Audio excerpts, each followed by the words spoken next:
There was a sound that night that didn't belong to the storm.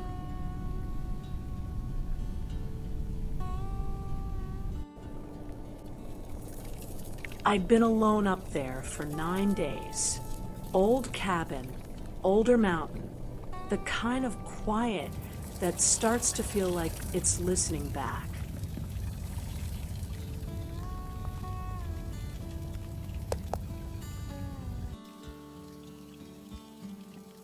And then, underneath all that wind and white, something else. Thin, trembling, almost like crying, almost like singing. Honestly, I almost convinced myself I'd imagined it. But I pulled on my grandfather's boots anyway, the cracked ones, and I went out.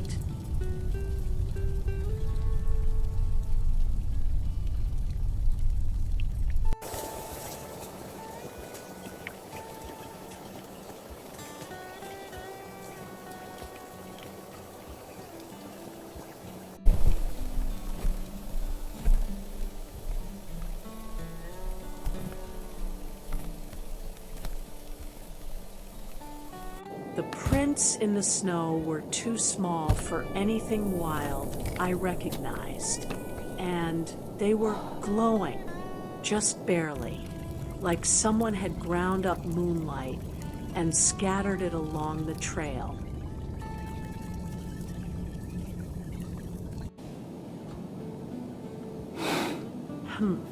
I followed them anyway.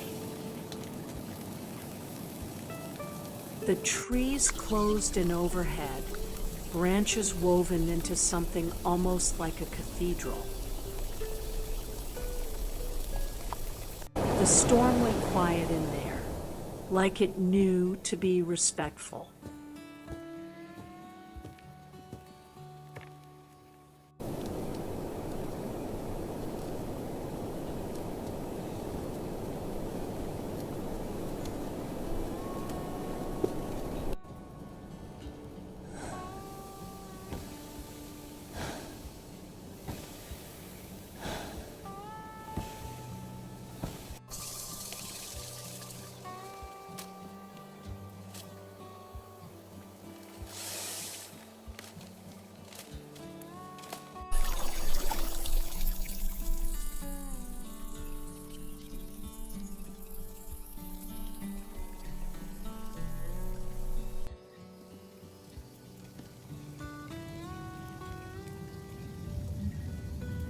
And that's when I found her.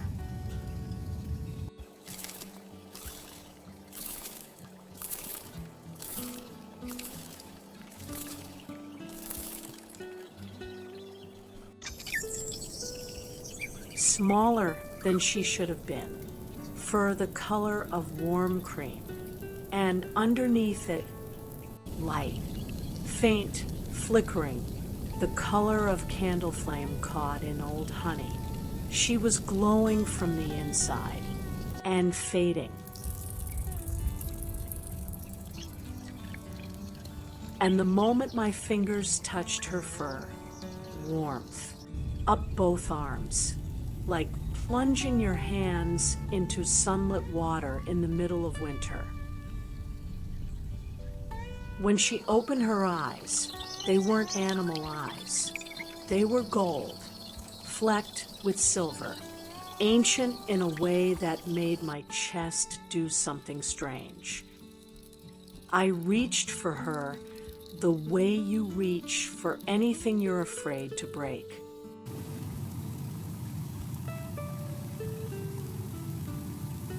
She leaned into my palm.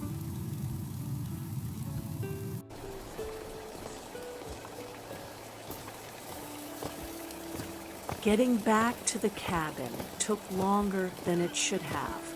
The storm had rearranged the world. I couldn't find a single landmark I recognized. And here's the wild part. I closed my eyes, stood still in the middle of a blizzard, and just felt for home. The cabin appeared in the next clearing, like it had been waiting.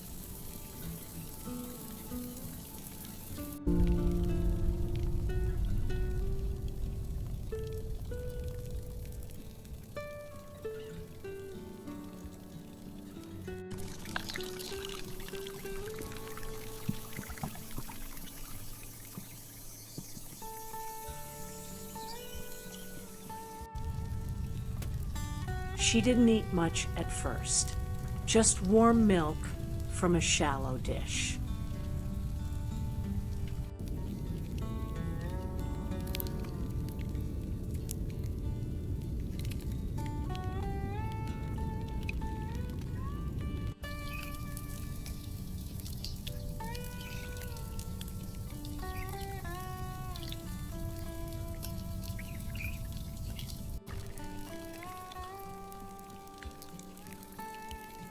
Each swallow looked like it cost something, but with every one, that light inside her, it got a little steadier.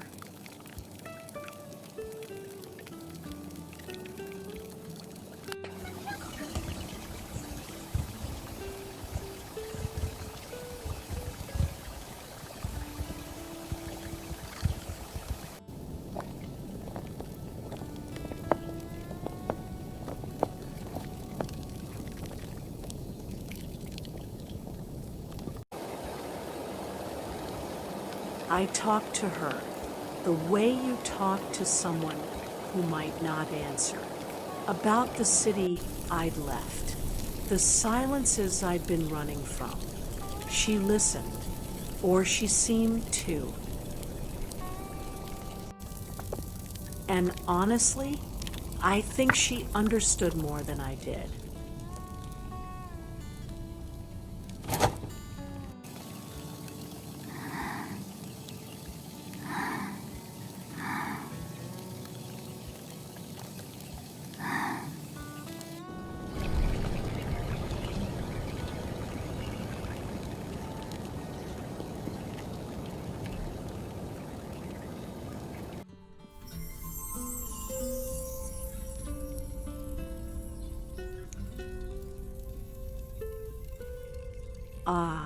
Sometime after 3 in the morning, I noticed the change.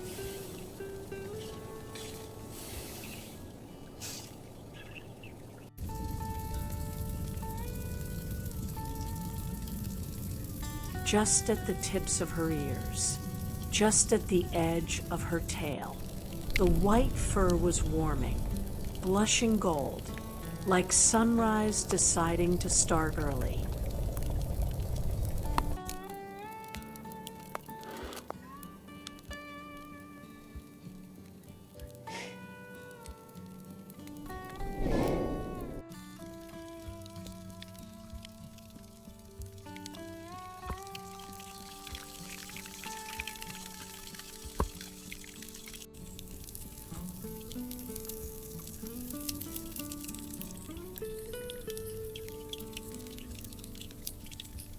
I must have fallen asleep after that, because when I woke, the storm was gone.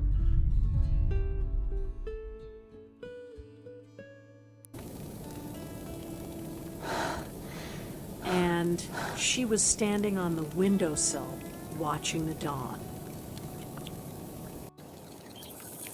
With 3 tails. 3. Where the night before there had been 1.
She walked to the door and looked back at me, and I knew the way you know things in the part of you that doesn't need words, that she was ready to go, and that she wanted me to follow.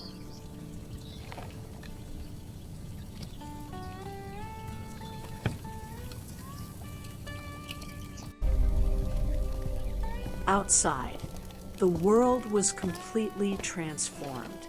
Every step she took, flowers bloomed up through the snow behind her. White crocuses, winter aconite, tiny yellow things I had no name for.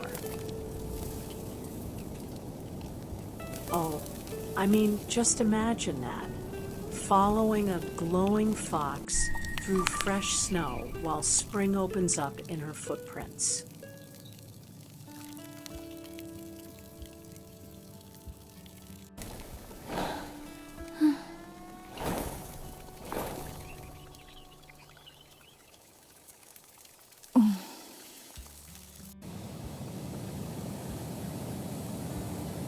At the edge of the forest, she stopped and turned back, and the sunrise caught her fur, and she just blazed, like a small private sun standing at the tree-line, burning gold. She made a sound then, not a bark, not a word, more like a vibration I felt in my sternum. And whatever she said, I understood it, not in my ears, somewhere older than that. That part still gets me.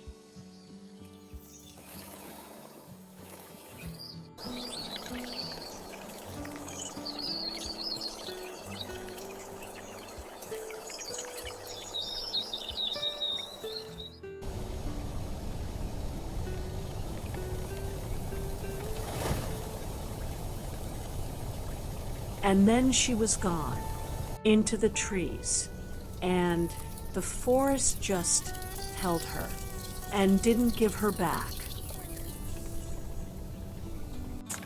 But she left something where she'd stood last, one winter rose, white petals edged with gold.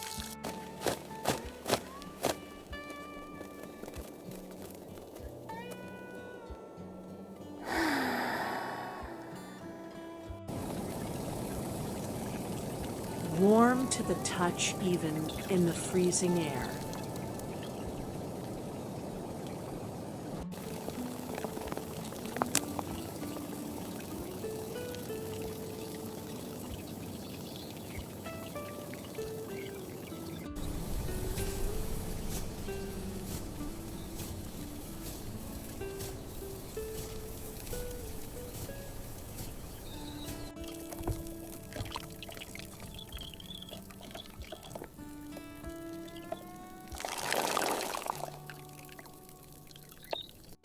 I pressed it inside my grandmother's oldest book, the one with the fox stories and the mountain illustrations.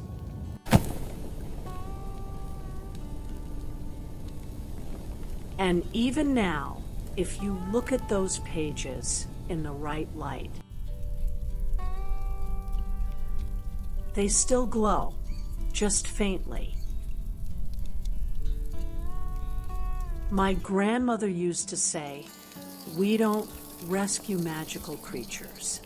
We just hold space for them while they remember what they are. And in doing so, maybe we remember what we are too." I think about that a lot.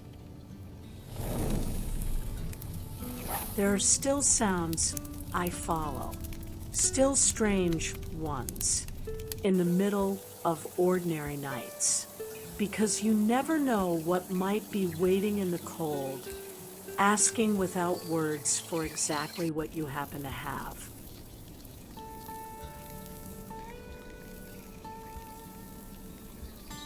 If you've stayed this long, thank you, genuinely. This is the kind of story I never quite know how to share out loud, and it means something that you're here for it.